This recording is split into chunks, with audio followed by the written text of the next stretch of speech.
우리 시편 111편 한번 보겠습니다. 시편 111편 4절부터 10절까지 말씀 한번 보도록 하겠습니다.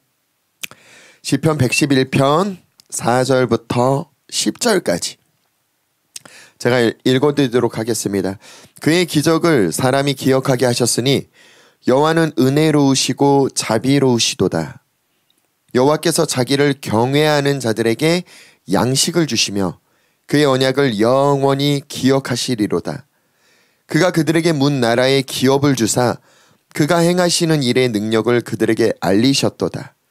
그의 손이 하는 일은 진실과 정의이며 그의 법도는 다 확실하니 영원 무궁토록 정하신 바요 진실과 정의는 행하시는 바로다. 여호와께서 그의 백성을 속량하시며 그의 언약을 영원히 세우셨으니 그의 이름이 거룩하고 지존하시도다. 여호와를 경외함이 지혜의 근본이라.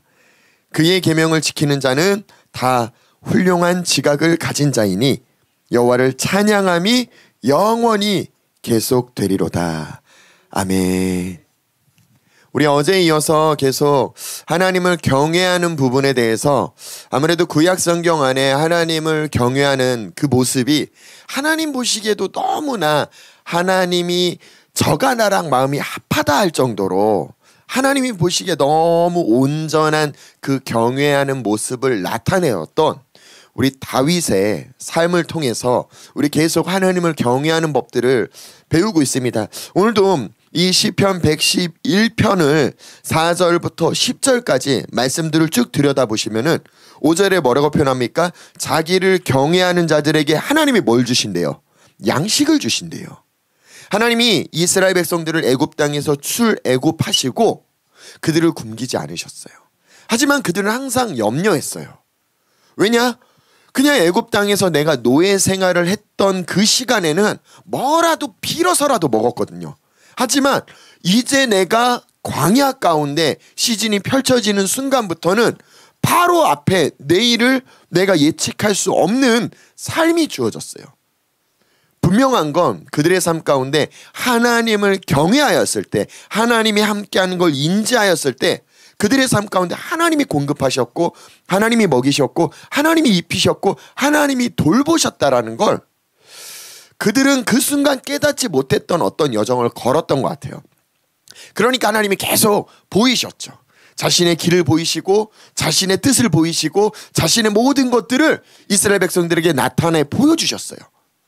우리는 너무나 감사하게도 이 성경이라는 말씀을 통해 그 애굽 땅에서 출애굽한 이스라엘 백성들의 삶을 들여다볼 수 있고 또 다윗의 삶을 들여다볼 수 있고 또 신약 성경에 있는 예수 그리스도와 함께했던 수많은 제자들의 삶을 들여다볼 수 있고 그게 예표가 되어서 우리에게 하나님을 신뢰했을 때 하나님이 함께 하신다면 하나님을 경외하는 자들에게 이런 축복이 주어지는구나, 그 약속의 말씀을 우리에게 주셨다라는 걸 믿으시기를 예수님의 이름으로 축복합니다.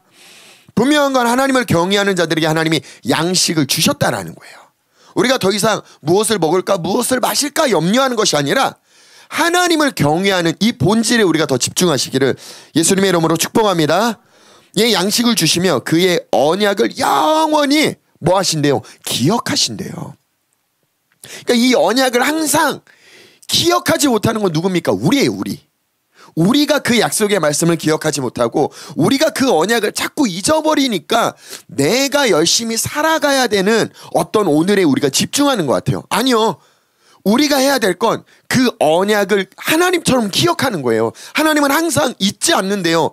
그 언약을 기억하신대요. 그럼 우리도 그 언약을 기억하고 약속의 말씀을 붙잡고 내가 하나님을 바라보며 하나님을 경외하면 하나님이 우리를 돌보신다라는 걸, 채우신다라는 걸 믿으시기를 예수님의 이름으로 축복합니다.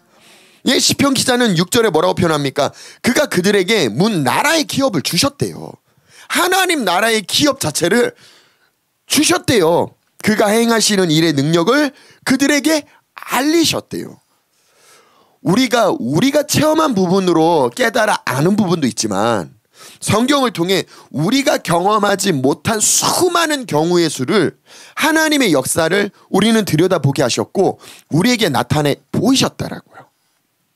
우리가 이걸 조금 더 신뢰하는 마음을 지니시기를 예수님의 이름으로 축복합니다. 하나님의 손이 하는 일은 뭐라고 표현합니까? 거듭 말씀드립니다. 하나님은 은혜만 베푸시는 게 아니라 정의를 지키셔요. 그러니까 하나님의 말씀을 붙들고 지키는 가운데 우리가 그 말씀에 정렬되는 의지가 필요하고요. 그 말씀에 정렬되지 않았다면 때론 우리가 넘어질 수도 있고 다칠 수도 있고 심지어 어제 뭐라고 고백했습니까? 다윗이 뼈가 부러지는 그런 경험도 살게 되는 어떤 여정이 주어지는 것 같아요. 하나님은 분명히 하나님의 행하시는 그 진실, 정의, 그의 법도는 확실하다. 그러니까 완전히 지켜 행하신다라는 뜻이에요. 그러니까 우리가 하나님에게 오늘도 더 정렬되시기를 예수님의 이름으로 축복합니다. 8절도요. 영원 무궁토록 정하신 바는 진실과 정의. 그러니까 전에도 지금도 앞으로도 이건 바뀌지 않는다라는 거예요. 그러니까 바뀌지 않을 걸 우리가 애써서 고생하지 말고 아주 쉽게 하나님 뜻에 우리가 정렬되면 하나님 뜻에 우리를 맞추면 아주 간단하다라는 거예요. 오늘도 그분의 뜻에 우리가 맞추기를 예수님의 이름으로 축복합니다. 다니엘처럼 우리의 마음을 뜻을 정해서 하나님 말씀에 두기를 예수님의 이름으로 축복합니다. 시편 112편도 한번 볼까요? 111편과 이어서 지금 진행되는 이야기들이에요. 자, 한번 보겠습니다. 보셨을 때 할렐루야 여호와를 경외하며 그의 계명을 크게 즐거워하는 자는 뭐래요? 복이 있대요.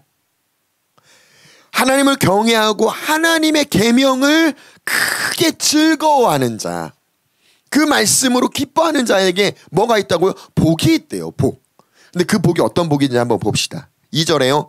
그의 후손이 뭐래요? 땅에서 강성할 거래요. 그러니까 후손에 대한 약속과 축복은요, 이미 아브라함을 통해서 언약을 맺으실 때부터 하나님은 이미 정하셨다라는 거예요. 그게 바뀌진 않아요. 근데 왜 우리가 우리의 후손까지 우리가 걱정하고 있냐는 얘기예요. 이미 하나님이 걱정하셨고 예비하셨고 하나님의 계획은 바뀌지 않는다니까요. 영원토록요. 그 정하신 진실과 정의는 바뀌지 않는데요. 그럼 우리가 그 언약을 붙잡고 믿고 신뢰하고 거기에 우리를 맞추는 순간 어떤 복이 따라옵니까? 우리의 후손의 복이요. 우리의 자녀들의 복이요. 그 자녀의 또 자녀까지 하나님은 천대까지 축복하기를 원하시는 분임을 우리가 믿음으로 취하시기를 예수님의 이름으로 축복합니다. 뒤에 봅시다. 정직한 자들의 후손에게 뭐가 있대요? 복이 있대요. 그러니까 이 정직이라는 성품이 어디에 나타납니까? 하나님의 성품이에요. 그 하나님의 성품을 지닌 자들에게 동일하게 하나님의 계획한 축복이 그들을 통해 흘러가고 있다는 걸 성경은 명확하게 이야기하고 있어요. 모르는 거 아니잖아요. 알지만 계속 우리가 까먹는 거예요. 까먹는 건 뭘 의미합니까? 하나님은 언약을 기억하신대요. 근데 우리는 그 언약을 자꾸 잊어요. 아니요, 오늘도 그 언약을 기억하시기를 예수님의 이름으로 축복합니다. 자, 3절 말씀 우리가 너무나 원하고 바라고 기다렸던 이 3절은 내게 이루어질 걸 확실히 믿고 그 언약을 확실히 기억하고 우리 성도들이 한번 큰 목소리로 각 가정에서 외칩시다. 시작!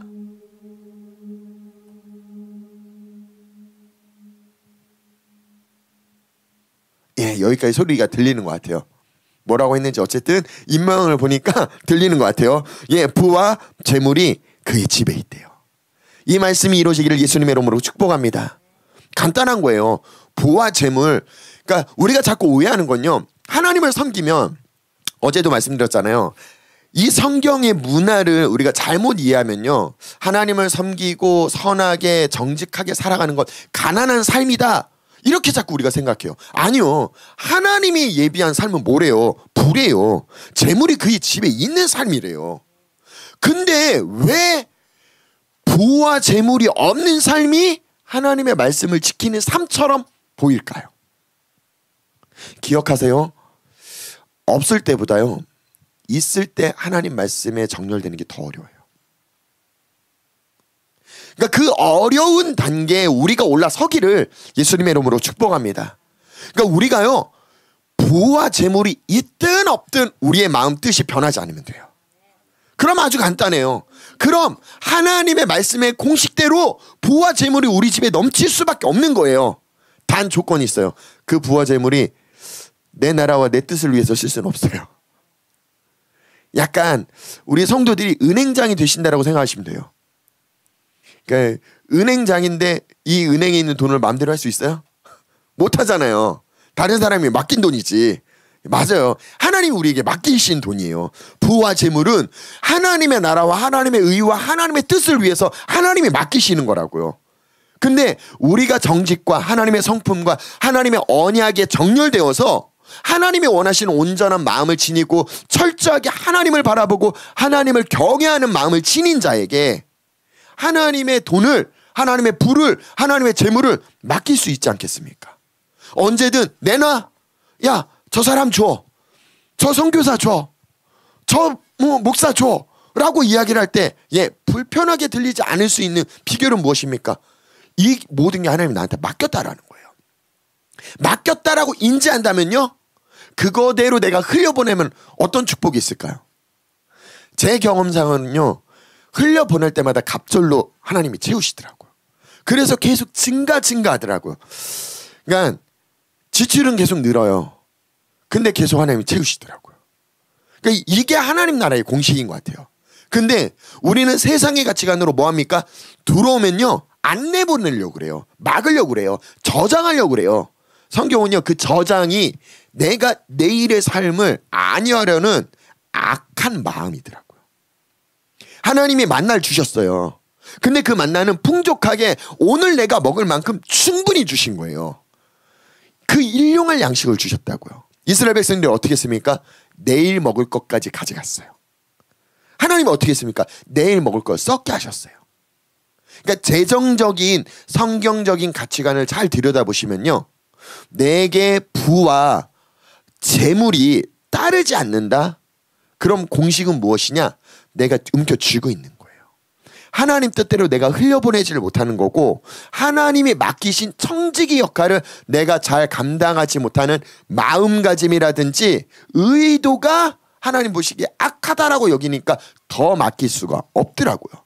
믿어지는 만큼 하나님은 맡기시더라고요. 이 시즌 하나님을 온전히 경외함으로 하나님이 약속한 부와 재물이 그의 집에 넘치기를 예수님의 이름으로 축복합니다. 이런 어려운 시즌에 우리 성도들은 더 각 가정 가운데 부와 재물이 넘치기를 예수님의 이름으로 축복합니다. 그러려면 어떻게 해야 돼요? 부와 재물에게 마음이 없어야 돼요. 우리의 마음은 하나님을 경외하는 것에, 하나님 뜻에, 그리고 이건 하나님을 맡기는 거예요. 맞아요. 이 마음을 지니고 내가 결단해요. 근데 막상 부가 재물이 들어오잖아요. 갑자기 내 마음 가운데요, 너무 행복하면서 이걸 움켜쥐고 싶은 마음이 생기기 시작해요. 근데 그 마음이 들어올 때 그 생각을 빨리 걷어내시면 돼요. 그 생각을 걷어내지 못한다면요, 내가 움켜쥐니까 하나님 보실 때 지금 100만 원 감당하던 사람에게 1000만 원이라는 축복을 주셨어요. 근데 그 1000만 원을 움켜쥐네요. 하나님이 주고 싶었던 건 10억, 100억이었는데 1000만 원 가지고 움켜쥐고 있는 거예요. 그러니까 더 큰 걸 하나님 관점으로 우리가 보기를 예수님의 이름으로 축복합니다. 하나님은 우리를 축복하기를 원한다? 원하시지 않는다? 원한다요. 분명히 약속의 말씀이 있잖아요. 부와 재물이 그의 집에 있다고요. 그의 공의가 영구히 서 있으리로다. 그러니까 부와 재물이 있으려면 어떻게 해야 돼요? 영원히 우리 안에 그 의 자체가 하나님에게 정렬된 바른 위치에 바른 상태를 지니는 걸 꼭 기억하시기를 예수님의 이름으로 축복합니다. 놓치시면 안 돼요. 아시겠죠? 놓치시면 안 돼요. 잠언 19장 23절도 한번 찾아봅시다. 잠언 19장 23절에요. 천천히 찾으실 시간을 충분히 드릴 테니까요, 천천히 찾으셔도 돼요. 잠언 19장 23절이요. 제가 읽어드릴게요. 여호와를 경외하는 것은 사람으로 생명에 이르게 하는 것이래요. 그러니까 하나님을 경외하는 게 사람이 뭐예요? 곧 생명을 지닌 사는 것이다라고 성경은 말하고 있어요. 경외하는 자는 족하게 지내고, 그러니까 풍족하다라는 거예요. 부족하지 않다라는 거예요. 그러니까 우리의 삶에 더 이상 이 가난이 완전히 끊어지기를 예수님의 이름으로 축복합니다. 부족함이 완전히 끊어지기를 예수님의 이름으로 축복합니다. 예, 맞아요. 3일간 계속 우리 경외하는 거에 대해서 아모스 말씀도 시편 말씀도 들여다보면서 뭔가 두들겨 맞는 것만 계속 들었잖아요. 그러니까 오늘은 그 경외하는 자들에게 하나님이 얼마나 큰 축복을 주길 원하는지를 우리가 온전히 믿음으로 취하시기를 예수님의 이름으로 축복합니다. 한 군데 더 찾아볼게요. 잠언에도 22장 4절에요. 이렇게 표현하더라고요. 시편에 있는 이야기랑 똑같은 이야기를 하고 있어요. 잠언 22장 4절이요. 이런 것들은 적어 놓으시고 계속 기억하셨으면 좋겠어요. 단 주의사항이 있어요. 그냥 내 마음이요 재물과 부에 있는 상태에서 구하시면 안 돼요. 뭐 있어야 된다고? 하나님을 경외하는 거세요. 그러니까 나는 부와 재물에 마음이 없으셔야 돼요. 그러니까 이게 어려운 거예요. 없는 자에겐 채우시는데 그걸 원하는 자에게는 다뤄보시는 것 같아요. 그러니까 다뤄보실 때 우리의 마음 가운데 아 얘는 믿을만해, 얘는 그 안에 의가 가득해, 아 얘는 날 경외해 라고 하나님이 인정할 정도의 온전한 마음을 우리가 지니기를 예수님의 이름으로 축복합니다. 자, 잠언 22장 4절에 뭐라고 표현되어 있습니까? 겸손과 겸손, 어제 뭐라고 말씀드렸죠? 수치를 겪는다. 사람들로 인해서 짓밟힐 수도 있고 불에도 물에도 들어가고 그렇게 자기의 마음이 낮아지게끔, 예, 그것과 여호와를 경외함의 보상이 뭐래요? 하나님을 바라보고 하나님만을 경외하는 보상이 있대요. 그러니까 여기서 힌트를 얻으셔야 된다고요. 우리가 집중해야 되는 건요, 철저하게 겸손한 마음을 지니는 거, 철저하게 하나님을 경외하는 것에 집중하셔야지 이 성경 말씀을 통해서 어떻게 하면 좋은 재테크가 뭔지를 자꾸 들여다보시면요, 아니요, 그 문제가 벌어져요. 그걸로 재테크하지 마세요. 진짜 재테크는요, 하나님을 경외하는 마음이래요. 겸손한 마음이래요. 성경이 약속했잖아요. 할렐루야, 할렐루야. 자, 겸손과 여호와를 경외함의 보상은 뭐래요? 재물이래요, 영광이래요, 생명이래요. 우리 성도들의 가정 가운데 이 재물이, 이 영광이, 이 생명이 넘치기를 예수님의 이름으로 선포하고 축복합니다. 자, 이걸 지니려면 어떻게 해야 된다고요? 수치를 겪는 시간을 내가 자원해서 지나가셔야 돼요. 그게 내가 하나님의 형상대로 다듬어지는 길인 걸 내가 알고 보고 가시는 거예요. 어제도 표현 드렸죠. 집회 가운데 우리가 깨달았어요. 근데 그 시즌 그 길을 걸으려고 하면, 하나님이 날 찢기 시작하면 도망가지 마세요. 이젠 도망가지 마세요. 하나님이 내 뼈를 꺾을지언정 그래도 내가 기쁨으로 즐거운 소리로, 지금 오늘 이 즐거운 소리 들리지 않습니까? 근데 이 즐거운 소리를 붙잡으시고 그래도 나는 주를 위해, 그래도 나는 주를 향하여 하나님을 경외하는 마음을 난 지킬 거예요, 내 뜻을 하나님께 뒀어요 라고 다니엘처럼 고백하는 우리 성도들 되기를 예수님의 이름으로 축복합니다. 보세요, 요셉도 다니엘도 어떻습니까? 그들은 그걸 원하지 않았어요. 벨사살 왕이 지금 벽에 써져 있는 거 이거 해석해줘봐, 이거 해석해주면 내가 금목걸이를 걸어줄게, 내가 부를 너에게 줄게, 내가 셋째 통치자의 자리를 너에게 줄게, 이미 약속을 하잖아요. 근데 그 약속에 다니엘이 뭐라고 표현합니까? 재물은 왕이 가지세요, 자리는 필요한 사람 주세요, 근데 내가 당신에게 사역은 할게요. 그러니까 우리에게 이 마음이 있어야 돼요. 근데 우리는 예전에도 설명드렸잖아요. 사역하면서 은근히 내 마음 한켠에 내가 기대하는 게 있어요. 바라는 게 있다고요. 아니요, 성경은 내가 바라지 않고 내 바라는 것 한 가지, 유일하게 하나님을 경외하는 거, 하나님을 닮아가는 거. 보상이 뭡니까? 내가 그 보상을 바라고 하는 게 아니잖아요. 그냥 내가 순수하게 하나님을 경외하는 게 나의 뜻이었는데 이게 하나님 마음이랑 합하다 보니까 하나님이 덤으로 주고 싶은 게 보상이잖아요. 그 보상이 재물이래요, 그 보상이 영광이래요, 그 보상이 생명이래요. 우리 성도들 가정 가운데 이 재물이, 이 영광이, 이 생명이 넘치기를 예수님의 이름으로 축복합니다. 할렐루야. 우리가 너무 많이 봤던 우리 아브라함 그 말씀을 다시 한번 볼까요? 창세기 17장 한번 봅시다. 창세기 17장 1절에 보시면요. 아브라함이 99세 때 거듭 이 말씀 구절을 굉장히 많이 제가 표현드렸고 말씀을 나눴기 때문에 오늘 나누고 싶은 포인트만 오늘은 좀 이야기를 할게요. 99세 때 여호와께서 아브라함에게 나타나서 그에게 이르시되 뭐라고 표현해요? 나는 전능한 하나님이래요. 그리고 너는 내 앞에서 뭐 하래요? 행하여 완전하래요. 그러니까 완전한 걸 먼저 요구한 게 아니라 행함을 먼저 요구하셨어요. 근데 이 행함이요, 원어적인 의미는 어떤 의미를 지니고 있냐면요, 같이 걷다, 버릇을 들어서 걸어가다 라는 의미를 지니고 있어요. 이게 무슨 뜻이에요? 어제도 우리 자전거를 예를 들어서 설명을 드렸잖아요. 그렇게 내가 잘 탈 때까지 자라나는 어떤 시간이 필요하다고 했잖아요.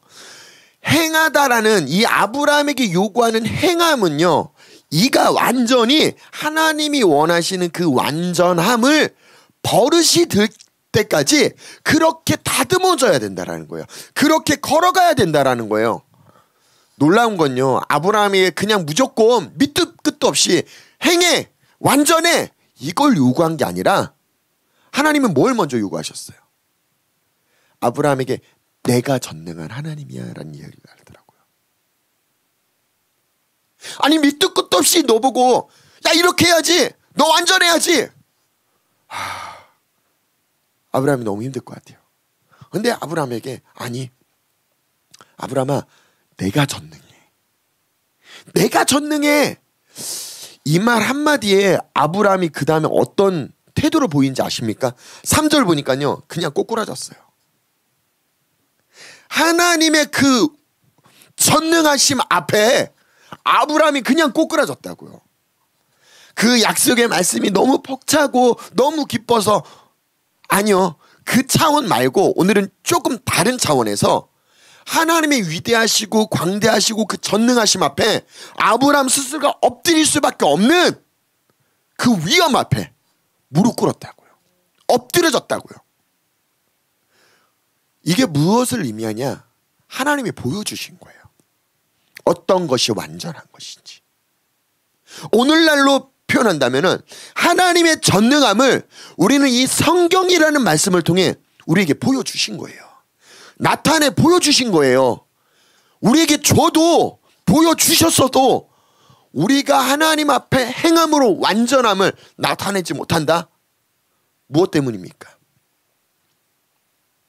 약속 비슷한 걸 붙잡고 만족하고 있기 때문이지 않을까요?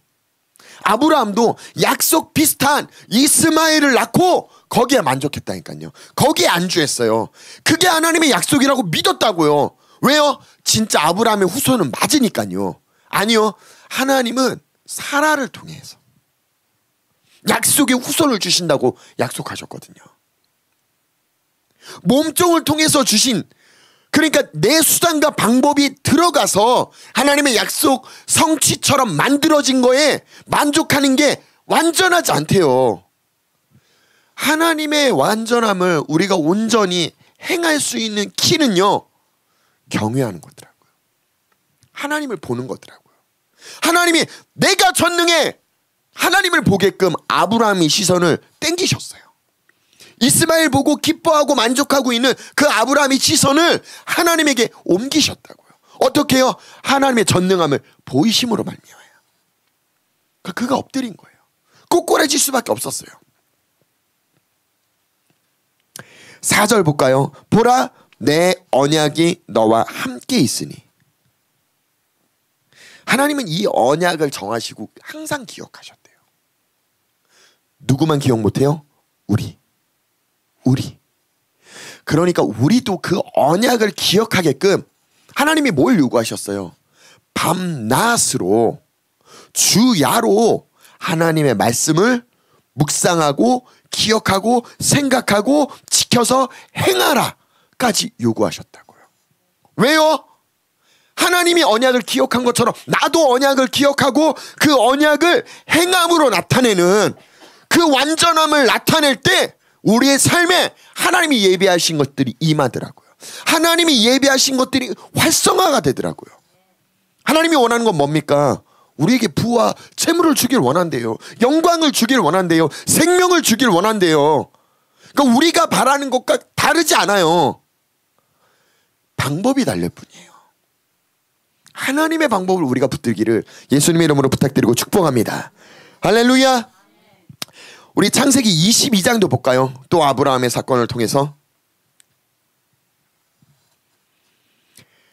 17장 이후부터는 하나님의 전능하심을 보임으로 말미암아 아브라함이 이제 행해서 완전해지는 것이 무엇인지 하나님의 전능함을 보고 깨달았어요. 그리고 누굴 낳아요? 이삭을 낳게 되죠. 이삭을 낳고 난 다음에 어떤 일이 벌어집니까? 끔찍한 일이 벌어져요. 하나님이 이삭을 바치래요. 창세기 22장에는요. 그 이삭을 데리고 모리아산에 올라가요. 이 22장 20절에 손을 내밀어 칼을 잡고 그 아들을 잡으려고 할 때 하나님 뭐라고 표현합니까? 여호와의 사자가 하늘에서부터 그를 불러 이르시되 아브라함아 아브라함아 하는지라. 아브라함이 이르되 내가 여기 있나이다 하매 12절에요. 사자가 이르시되 그 아이에게 내 손을 대지 말라. 그에게 아무 일도 하지 말라. 내가 내 아들 내 독자까지도 뭐라고 써 있어요? 내게 아끼지 아니하였다. 그러니까 이 아끼지 아니하였다라는 걸 하나님이 뭐라고 해석을 하느냐? 그 뒤에 볼게요. 이제야 네가 날 경외하는 줄 알겠대요. 이제야. 우리 하나님을 경외하는 분들 되시기를 예수님의 이름으로 축복합니다. 그럼 우리가 거쳐야 될 과정이 무엇입니까? 야, 이제 네가 날 경외하는구나. 네가 나한테 이거 이뤄도 돼? 이거 이뤄도 돼? 이거 이뤄도 돼? 아, 하나님 이건 안 돼요! 라고 하는 게 없어질 때까지 이거 이뤄도 돼? 이거 이뤄도 돼? 이거 이뤄도 돼? 그럼 막 읽기 시작하면 우리의 마음이 조급해지잖아요. 마지막 하나 이건 안 돼요 하는 무언가가 툭 튀어나오잖아요. 그 툭 튀어나올 때 하나님은 이야기를 하실 거예요. 내가 전능한 하나님이야. 그래서 우리를 꼬꾸라뜨리실 거예요. 그리고 우리의 시선을 하나님에게 옮기고 난 다음에 하나님의 은혜로 그 전능하신 기운을 내게 부어주심으로 말미암아 나에게 그 하나님을 닮아갈 수 있는 은혜를 부어주신 거예요. 아브라함이 그냥 이런 아브라함입니까? 아니요. 12장부터 아브라함의 삶을 우리 같이 보지 않았습니까? 수도 없이 하나님 말씀하시면 말씀을 따라. 환경 봤더니 순간 바뀌어서 환경을 따라. 또 말씀을 들었더니 말씀을 따라. 또 어떤 상황을 보니까 상황을 따라. 변덕이요.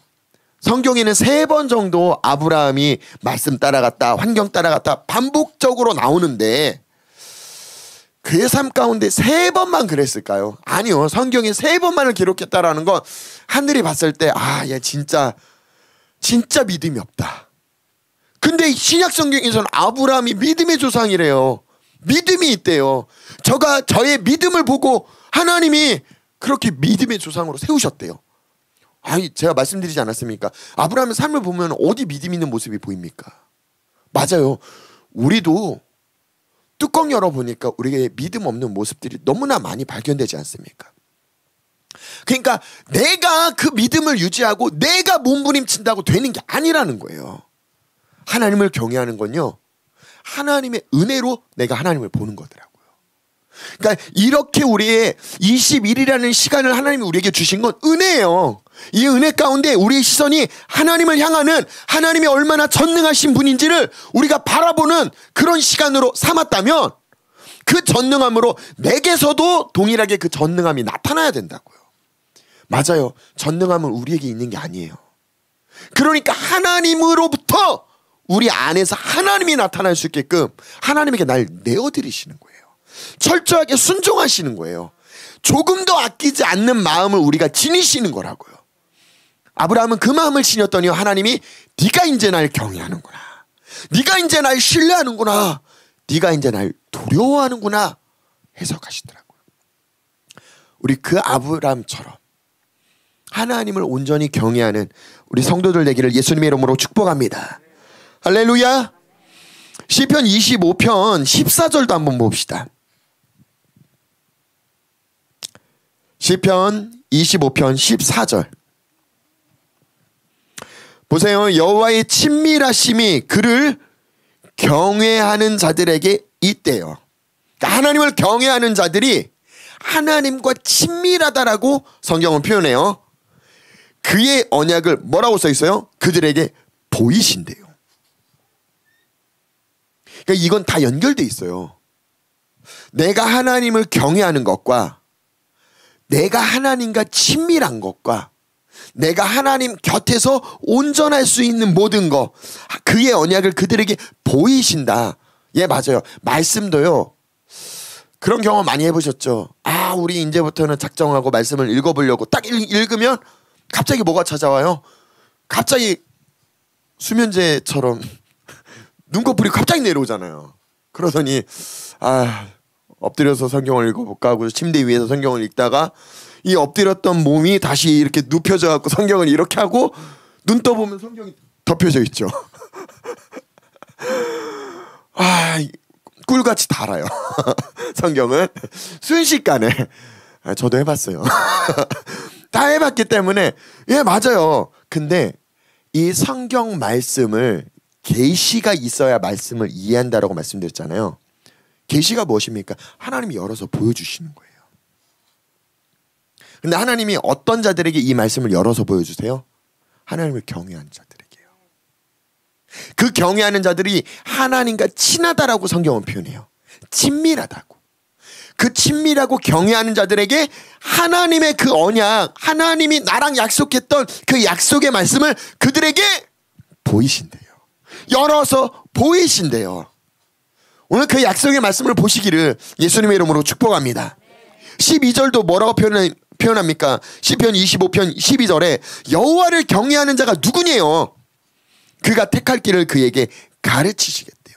예, 무엇을 의미합니까? 하나님을 경외하는 자, 하나님이 정한 길을 그 경외하는 자에게 가르치신대요.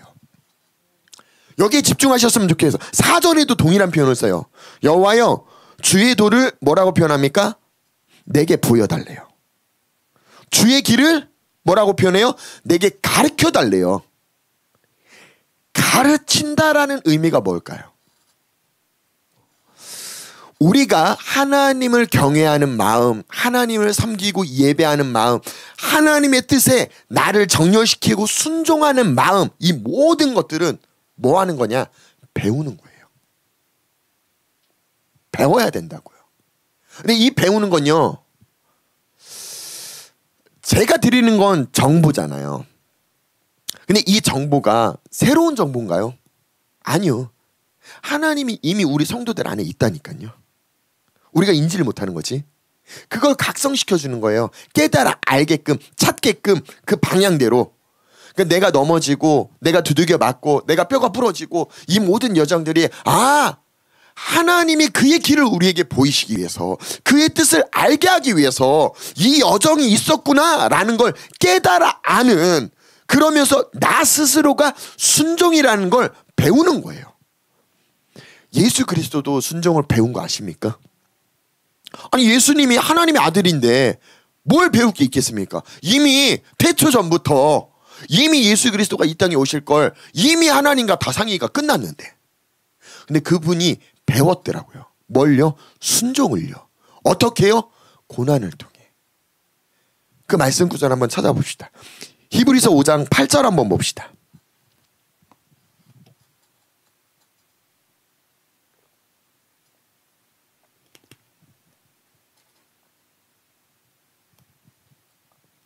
히브리서 5장 8절이요. 제가 읽어드릴게요. 그가 아들이면서도 뭐라고 표현합니까? 받으신 고난으로 순종함을 배웠대요. 누가요? 예수님이요. 뭘 배워요? 순종을요. 예수님도 배우는 게 있더라고요. 근데 이 순종을 어떤 상황 가운데 배워요? 고난 가운데요.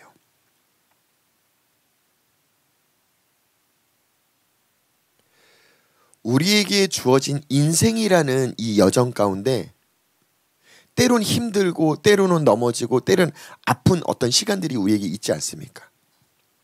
하나님은 거기서 우리에게 순종을 요구하세요. 근데 난 그게 너무 힘들어요. 근데 약속의 말씀을 붙잡을 때마다 들을 때마다 하나님은 계속 내 마음에 두드리시는 거예요. 야, 이 순종해야지. 야, 이거 순종을 택해. 순종을 배워야 돼. 어느 날은 거절해요.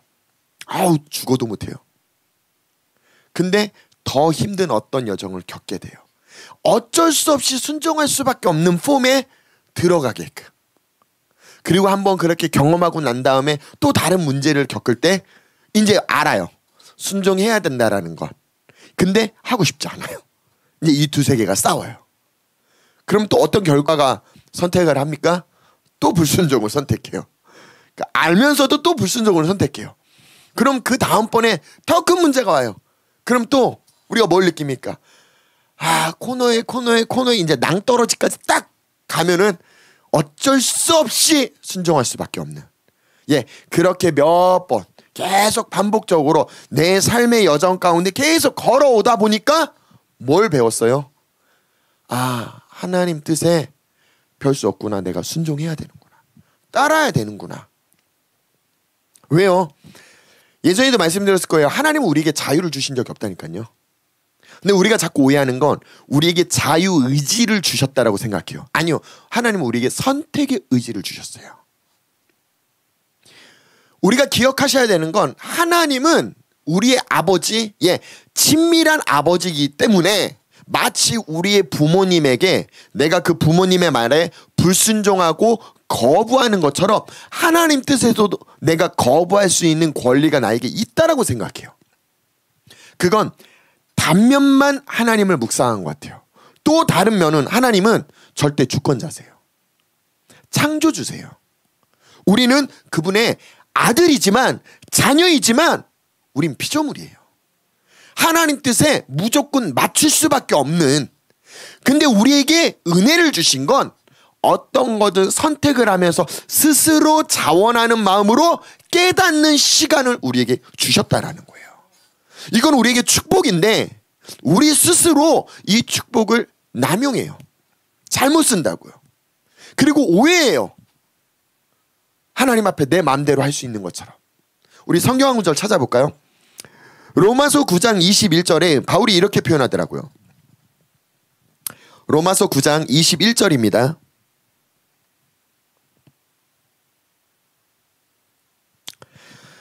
토기장이가 진흙 한 덩이로 하나는 귀 쓸 그릇을 하나는 천이 쓸 그릇을 만들 권한이 없느냐. 하나님을 지금 뭐라고 바울은 비유해요? 토기장이요. 우리를 뭘로 비유합니까? 진흙이요. 하나님이 우리를 마음대로 할 권리가 있다 없다? 있다라고 바울은 이야기를 하더라고요. 이게 바울만의 이야기입니까? 한 군데 더 찾아볼게요. 예레미야 18장도 찾아볼게요. 예레미야 18장 1절 2절을 한번 봅시다. 예레미야 18장 1절부터 제가 읽어드릴게요. 여호와께로부터 예레미야에게 임한 말씀에 이르시되 너는 일어나 토기장의 집으로 내려가라. 내가 거기에서 내 말을 내게 들려주리라 하시기로. 자, 예레미야에게 뭘 명하셨어요? 일어나래요. 그러니까 뭘 일어나라는 거예요. 그러니까 여기서 이 표현들을 잘 이해하셨으면 좋겠어요. 영적인 의미예요. 예레미야 스스로 일어나라는 건 자기의 의지를 네가 자원하는 마음을 지니라는 거예요. 그리고 어딜 가래요? 내려가래요. 너의 위치를 지금 하나님이 가르쳐주고 있어요. 내려가라 하면서 3절부터 또 볼게요. 내가 토기장이의 집으로 내려가서 본즉, 지금 어디 가서 봤어요? 토기장이의 집이요.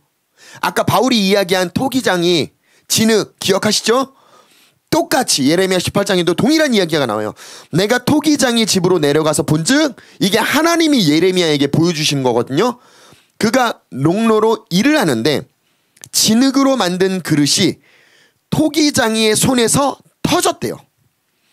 그가 그것으로 자기의 의견에 좋은 대로 다른 그릇을 만들더라. 이게 무엇을 의미하냐면 토기장이가 진흙으로 그릇을 만들다가 이게 망가진 거예요. 망가지니까 어떻게 됩니까? 토기장이 이미 자기 의견대로 토기장이 마음대로 다른 그릇을 만들어 버렸대요. 원래 만들려고 했던 그릇이 아니라 계획이 바뀌었으면은 그 토기장이 마음대로 다른 그릇을 만들 수 있다라고 하나님은 그걸 보여주시는 거예요. 5절 볼게요. 그때 여호와의 말씀이 내게 임했대요. 예레미야에게 임한 거예요. 6절에 여호와의 말씀이니라 이스라엘 족속아 이 토기장이가 하는 것 같이 내가 능히 너희에게 행하지 못하겠느냐. 이스라엘 족속아 진흙이 토기장이의 손에 있음 같이 너희가 내 손에 있어. 내가 어느 민족이나 국가를 뽑거나 부수거나 멸하려 할 때 만일 내가 말한 그 민족이 그들이 악에서 돌이키면 내가 그들에게 내리기로 결정했던 재앙의 뜻을 내가 돌이키겠대요. 그러니까 하나님 선택, 하나님 마음인 거예요. 내가 어느 민족이나 국가를 건설하거나 심으려 할 때, 축복을 주려고 할 때 만일 그들이 나보기에 악한 것을 행해서 내 목소리를 청종하지 아니하면 내가 그에게 유익하게 하리라라고 한 그 복을 거두시겠대요. 그러니까 축복할 권한, 축복을 거둘 권한 누구에게 있대요? 하나님에게 있대요. 그러니까 우리는 자꾸 우리의 기준에 하나님을 끌어와서 맞추려고 그래요. 내 뜻을 내가 원하는 걸 들어주는 하나님으로 우린 자꾸 바라보고 묵상한다고요. 아니요. 거기서부터 관계 설정이 잘못된 거예요. 철저하게 우리가 하나님에게 맞춰야 된다라고 성경은 이야기하고 있어요. 하나님이 내가 토기장이야. 넌 진흙이고. 이게 너랑 나랑 관계 설정이야. 진흙이 자기가 원하는 그릇에 만들어주세요. 이게 말이 되냐고요. 아니요. 만들다가도 생각이 의사가 바뀌었으면 토기장이 마음대로 다른 그릇을 만들어도 진흙은 아무 말 할 권한이 없대요. 그러니까 우리가 이 말씀을 이해해야 하나님과 나와의 관계 설정을 이해하고 온전히 하나님을 경외하게 되는데 우리는 온전히 하나님을 경외할 수 없는 까닭은 하나님과 나와의 관계 설정이 잘못되어 있기 때문이에요. 왜요? 그냥 아버지라고 여기니까 내 마음대로 내 뜻을 자꾸 요구하는 걸 들어주는 하나님으로 여겨요. 아니 내가 하나님에게 맞추는 게 아니라 어떻게 하나님이 나한테 맞추는 게 그게 당연한 것처럼 하나님에게 요구합니까? 그러니까 이 관계 설정이 잘못되어 있으니까 우리가 하나님이 내게 주신 은혜와 축복이 온전하지가 않더라고요. 부분적인 것만 취하는 것 같아요. 우리가 온전해지기를 예수님의 이름으로 축복합니다. 요한계시록 2장 한번 봅시다. 요한계시록 2장 26절 한번 볼게요. 오늘 좀 성경을 많이 찾죠? 이거 다 적어 놓으셔야 돼요. 그리고 다시 한번 들여다보세요. 이기는 자와 끝까지 내 일을 지키는 그에게, 다시 표현 드릴게요. 이기는 자와 끝까지 하나님의 일을 지키는 그에게 뭘 주셨대요? 만국을 다스리는 권세를 주셨대요. 누구에게요? 다시 표현 드릴게요. 이기는 자에게요.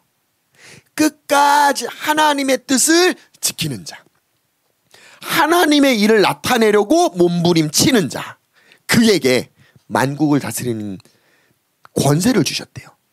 그 권세가 뭔지 한번 봅시다. 27절이요. 그가 철장을 가지고 다스리기 시작해요. 근데 뭘 다스려요?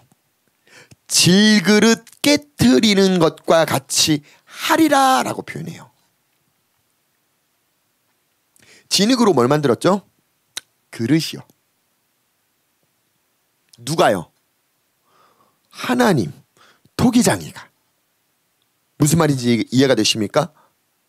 근데 그 토기장이의 속성을 누구에게 주신 거예요? 하나님만이 토기장이었는데 지금 이 계시록 2장 말씀을 보니까 이가 토기장이 같아요. 지금 뭘 줬어요? 질그릇을 깨트리는 것 같이 그걸 만들 수 있는 권세를 그에게 줬다라는 거예요. 그 뒤에 보겠습니다. 나도 내 아버지께 받은 것이 그러해. 누가요? 예수 그리스도가 얘기하잖아요. 예수님이 받은 권세가 뭐래요? 질그릇을 깨트릴 수 있는. 그러니까 진흙으로 그릇을 만들었는데 이게 합당하지 않다라고 여겨서 그 그릇을 깨트릴 수 있는 권세가 예수 그리스도에게 주어졌대요. 하나님이 토기장이었는데 토기장이는 마음대로 그 그릇을 깨트리고 다시 빚을 수 있는 권한이 그에게 있대요. 그 권한을 예수 그리스도에게 하나님이 주셨대요. 무슨 말인지 이해가 되십니까? 근데 그 예수 그리스도가 다시 누군가에게 이 권세를 동일하게 준대요. 누구에게요? 이기는 자에게요. 하나님의 뜻을 지키는 자에게요. 하나님의 속성이 예수 그리스도에게 주어졌고 그 예수 그리스도의 속성이 이제는 하나님의 말씀을 붙들고 이기는 자에게 주셨다라는 거예요. 할렐루야. 할렐루야. 그러면 왜 주셨냐는 얘기예요. 이 권세를 왜 주셨는지를 깨달아 알아야 돼요. 하나님이 계획하신 그릇에 합당하게 만들어져야지 이 그릇이 잘못된 그릇으로 만들어지면 어떻게 해야 돼요? 깨트려야 된다고요. 그러니까 우리가 말씀을 통해 계속 깨지는, 부셔지는, 뼈가 꺾여지는 이 과정을 거치는 건 잘못된 질그릇이라는 거예요. 이게 깨져야 된대요. 이게 부셔져야 된대요. 이게 내려놔야 된대요. 그리고 하나님이 원하는 온전한 그 정체성이 회복돼야 된대요. 하나님의 형상이, 하나님의 모양이, 하나님을 경외하는 존재가 우림을 온전히 이해하기를 예수님의 이름으로 축복합니다. 그렇게 깨달아 이제 온전히 이해한 자, 그 말씀을 붙들고 이겨낸 자, 하나님의 뜻을 지켜낸 자, 그에게 동일하게 그 권세를 주는 거예요. 그러니까 권세라고 생각하니까 내가 막 해붙이는 것처럼 여겨질 것 같아요. 아니요. 이걸 다시 순환해서 말씀드리면요, 우리에게 그 생명의 빛, 복음을 전할 수 있는 사명을 우리에게 부여하신 거예요. 그 복음을 통해 많은 이들이 내가 질그릇으로, 잘못된 질그릇으로 깨져야 되는구나, 내가 부셔져야 되는구나, 이 순간 내가 순종을 배워야 되는구나, 순종을 붙잡아야 되는구나, 하나님을 경외해야 되는구나 깨달아 알게끔. 누가? 이긴 자들이, 하나님 뜻을 지킨 자들이 그걸 나눠줘야 된다고요. 예수님이 이 땅에 오셔서 복음이라는 걸 우리에게 선포한 것처럼 우리도 그 복음을 선포하게끔 아버지가 내게 맡겼는데 내가 너희에게 이제 맡긴대요. 그 사명이 우리에게 주어졌다라는 걸 온전히 이야기를 예수님의 이름으로 축복합니다. 할렐루야. 28절도 볼게요. 내가 또 그에게 뭘 준대요? 새벽별을 준대요. 새벽별. 이 새벽별이 무엇입니까?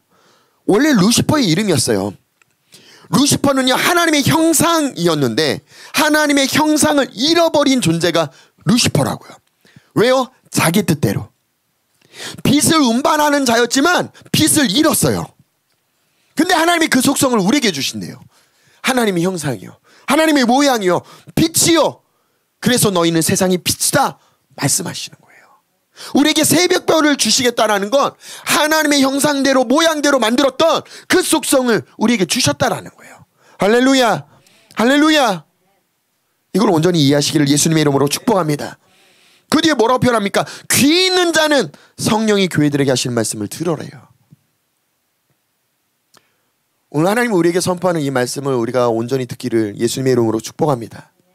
믿음은 들음에서는 안 돼요. 우리가 어떤 소리를 듣고 그 소리를 선택하냐에 따라 우리 인생이 바뀐다고요. 우리 성도들에게 부탁드립니다.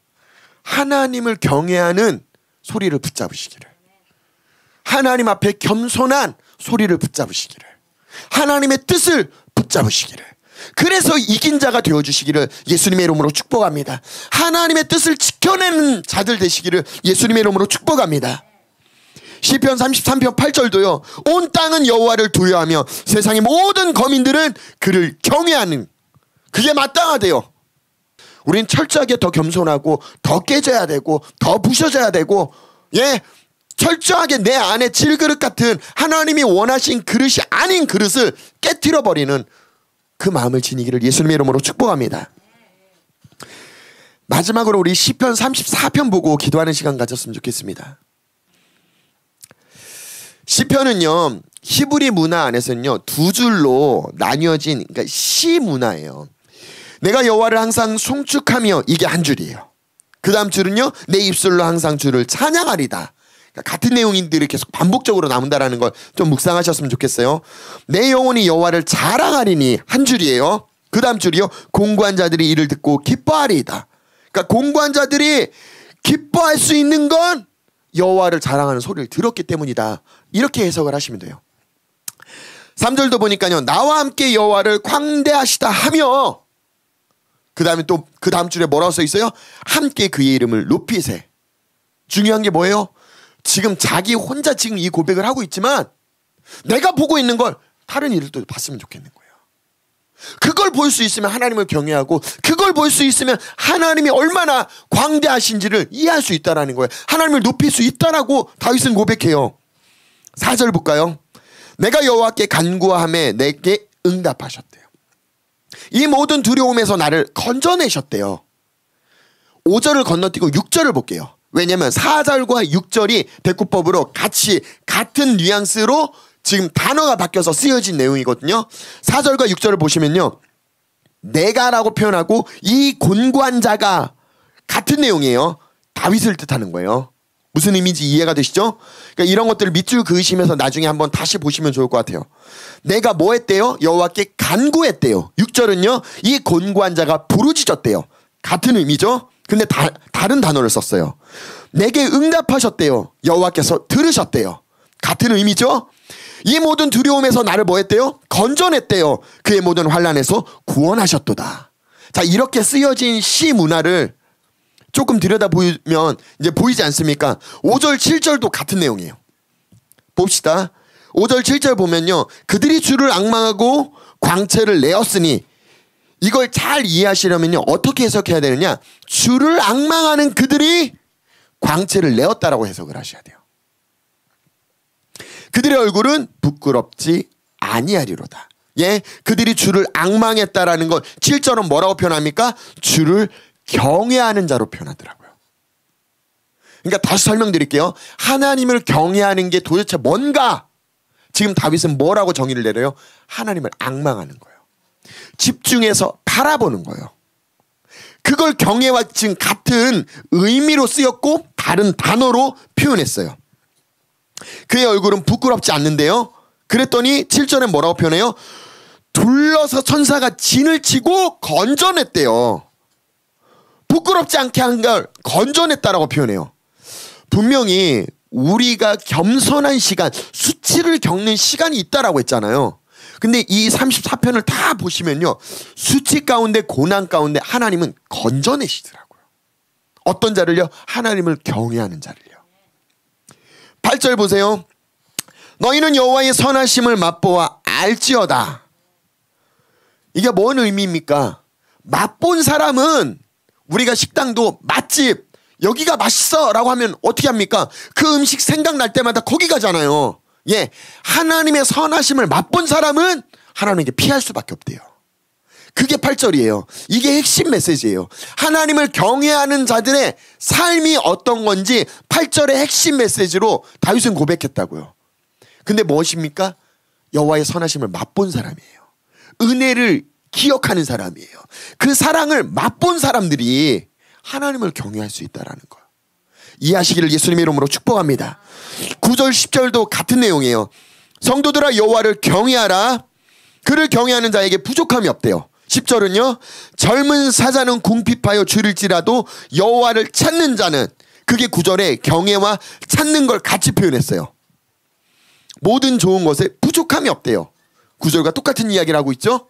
계속 반복적으로 다윗은 뭘 얘기해요? 경외하는 자는 부족함이 없대요. 그러니까 하나님을 경외하는 자들에게 뭘 준다고요? 부, 영광, 생명을요. 할렐루야. 11절도 볼게요. 너희 자녀들아 와서 내 말을 들으라. 내가 여호와를 경외하는 법을 너희에게 가르치리라. 예, 이젠 경외하는 게 무엇인지를 가르쳐주고 있어요. 12절, 생명을 사모하래요.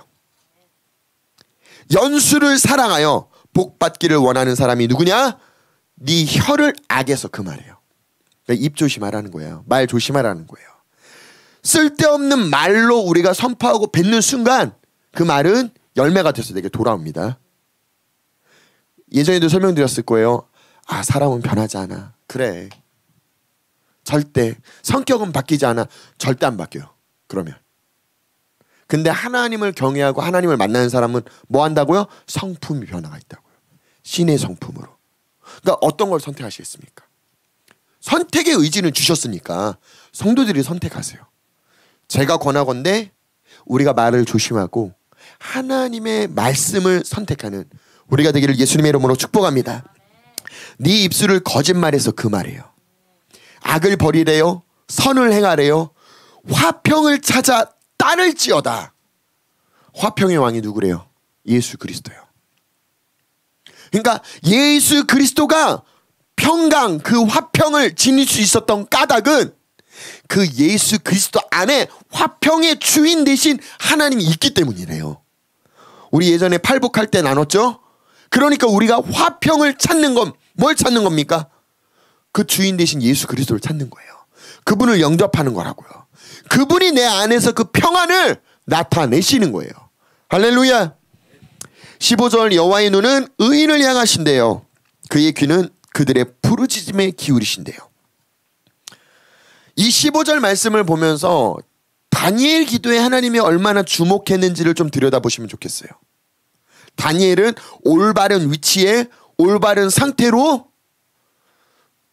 핍박에도 굴하지 않았어요. 그리고 보란듯이 창문을 열고 예루살렘을 향했어요. 약속의 말씀을 붙잡았다고요. 그리고 하나님이 원하시는 그 부르짖음 간구를 무릎을 꿇고 겸손함으로 하나님 앞에 아뢰더라고요. 그러니까 다니엘이 기도할 때마다 하나님이 응답하시더라고요. 다니엘이 물을 때마다 하나님이 천사를 보내서 그 환상, 꿈에 대한 계시를 계속 주시더라고요. 지식을 주세요. 지혜를 주세요. 계속 하나님을 더 알아갈 수 있게끔 다니엘에게 하나님이 자신을 보이시더라고요. 기억하십시오. 우리가 지금 이 시즌에 기도가 쉬신다면요, 우리는 올바른 위치를 잃어버리신 거예요. 그 어떤 시간보다도 우리가 바꿀 수 없는 건 기도하는 시간이에요. 시간을 떼어서 기도하세요. 다니엘처럼 하루 3번 작정하고 기도하세요. 기도하셔서 부르짖고 찾고 찾으면 하나님은 만나 주신다고 했고 자신을 열어서 보여주신대요. 하나님의 계시가 있지 않고서는 하나님의 말씀을 이해할 수 없어요. 하나님의 뜻을 이해할 수 없다고요. 하나님을 경외할 수 없다라는 거예요. 우리의 시작은 무릎을 꿇는 것부터예요. 우리의 시선을 하나님에게 두는 것부터예요. 할렐루야. 16절 여호와의 얼굴은 악을 행하는 자를 향하사 그들의 자취를 땅에서 끊으려 하시는도다. 하나님이 토기장이라고 말씀하셨죠. 그리고 잘못된 그릇을 깰 수 있는 권한이 하나님에게 있대요. 근데 그 그릇을 깨는 이유는 뭡니까? 다른 그릇을 빚으시려고요. 하나님 자기 의도대로 자기가 원했던 계획이 그에게 성취되게끔 그릇을 깨고 다른 그릇으로 빚으시는 거예요. 그러니까 악을 행하는 자에게 땅에서 끊어버리신다라는 건 그릇을 깨트린 거예요. 그를 죽이시는 게 아니에요. 멸망시키고 하나님이 사망시키는 게 아니라 그를 살리기 위해서, 변화시키기 위해서, 하나님의 뜻대로 회복되기 위해서. 17절이요. 의인이 부르짖음에 여호와께서 들으시고 그들의 모든 환난에서 건지셨도다. 여호와는 마음이 상한 자를 가까이 하시고 충심으로 통회하는 자를 구원하시는 도다. 우리 19절 20절은 우리 성도들이 같이 읽읍시다. 같이 읽겠습니다. 시작.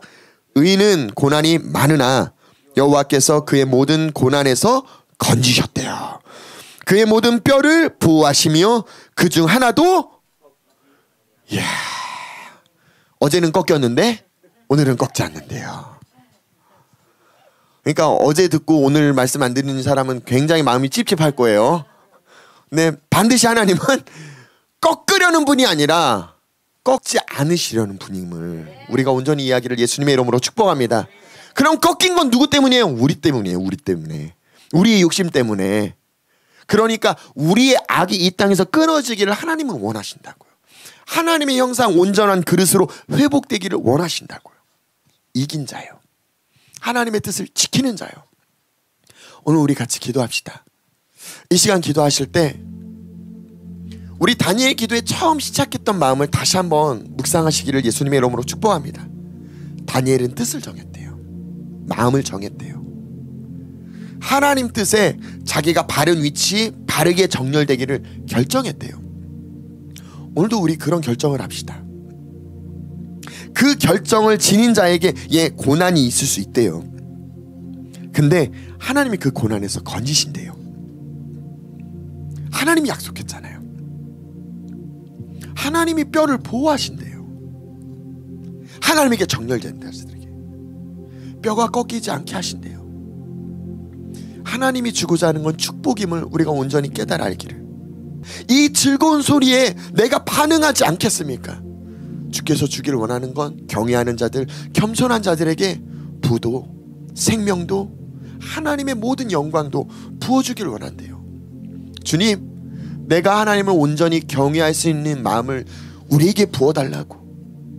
그 하나님이 원하시는 온전한 위치에 올바른 상태로 우리가 서 있도록 우리의 뜻을 주께 정렬되게 주님 나를 도와달라고 우리 같이 주여 한번 외치며 합심해서 통성으로 기도하며 나아갑시다.